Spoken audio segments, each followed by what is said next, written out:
ఓ అడవిలో సింహానికి ఓసారి అనుమానం వచ్చిందట, తన దగ్గర దుర్వాసన వస్తోందేమోనని.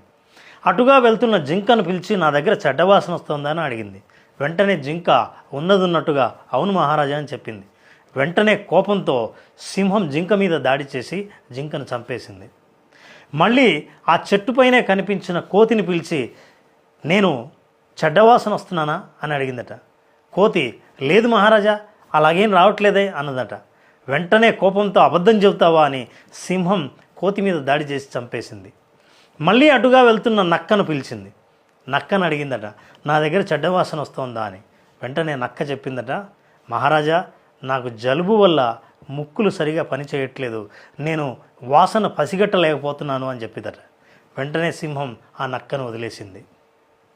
ఈ కథ నుంచి మనం నేర్చుకోవాల్సింది ఏంటంటే అనవసరమైన విషయాల మీద జోక్యం చేసుకోవడం చాలా ప్రమాదకరం.